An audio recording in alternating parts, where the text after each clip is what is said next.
بسم اللہ الرحمن الرحیم۔ ایک عجیب و غریب آدمی کی ایک بادشاہ اور ایک فقیر سے ملاقات۔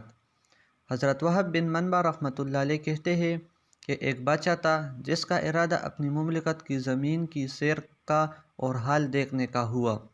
اس کے لیے شاہانہ جوڑا منگوایا۔ ایک جوڑا لایا گیا، وہ پسند نہ آیا۔ دوسرا منگوایا گیا، اور اس بار بار رد کے بعد نہایت پسندیدہ جوڑا پہن کر سواری منگائی گئی۔ ایک عمدہ گھوڑا لایا گیا، وہ پسند نہ آیا۔ اس کو واپس کر کے دوسرا تیسرا منگایا۔ جب وہ بھی پسند نہ آیا تو سب گھوڑے سامنے لائے گئے۔ اس میں سے بہترین گھوڑا پسند کر کے سوار ہوا۔ شیطان مردود نے اس وقت اور بھی نخوت ناک میں پونک دی۔ نہایت تکبر سے سوار ہوا۔ خشم فوج پیادہ ساتھ چلے، مگر بڑائی اور تکبر سے بادشاہ اس کی طرف دیکھنا بھی گوارا نہ کرتا تھا۔ راستے میں چلتے چلتے ایک شخص نہایت خستہ حال پرانے کپڑوں میں ملا۔ اس نے سلام کیا۔ بادشاہ نے التفات بھی نہ کیا۔ اس خستہ حال نے گھوڑے کی لگام پکڑ لی۔ بادشاہ نے اس کو ڈانٹ کر، لگام چھوڑ، اتنی جرأت کرتا ہے؟ اس نے کہا، مجھے تجھ سے ایک کام ہے۔ بادشاہ نے کہا، اچھا صبر کر، جب میں سواری سے اتروں گا اس وقت کہہ لینا۔ اس نے کہا، نہیں، ابھی کہنا ہے۔ یہ کہہ کر زبردستی لگام چھین لی۔ بادشاہ نے کہا، کہہ۔ اس نے کہا، بہت ضروری بات ہے، کان میں کہنی ہے۔ بادشاہ نے کان اس کے قریب کر دیا۔ اس نے کہا، میں ملک الموت ہوں، تیری جان لینا ہے۔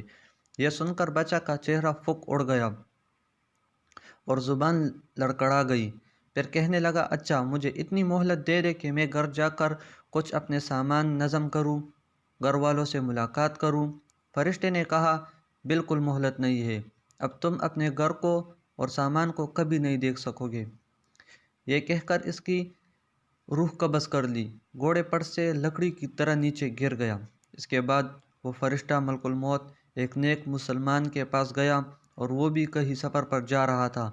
اس کو جا کر سلام کیا۔ اس نے وعلیکم السلام کہا۔ اس نے کہا، بہت اچھا کیا آئے، بڑا مبارک ہے ایسے شخص کا آنا جس کا فراق بہت طویل ہو گیا تھا۔ مجھ سے تو جتنے آدمی دور رہے، اس میں سے کسی سے بھی ملاقات کا اتنا شوق نہ تھا جتنا تمہاری ملاقات کا تھا۔ فرشتے نے کہا کہ تم جس کام کے لیے گھر سے نکلے ہو اس کو جلدی پورا کر لو۔ اس نے کہا، مجھے اللہ سے ملنے سے زیادہ محبوب کوئی بھی کام نہیں۔ فرشتے نے کہا، تم جس حالت میں مرنا پسند کرو گے اسی حالت میں جان قبض کروں گا۔ اس نے کہا، تمہیں اس کا اختیار ہے۔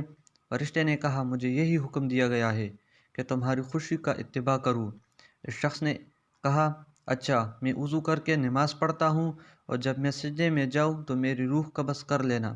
چنانچہ اس نے نماز شروع کی اور سجدے میں اس کی جان قبض کر لی۔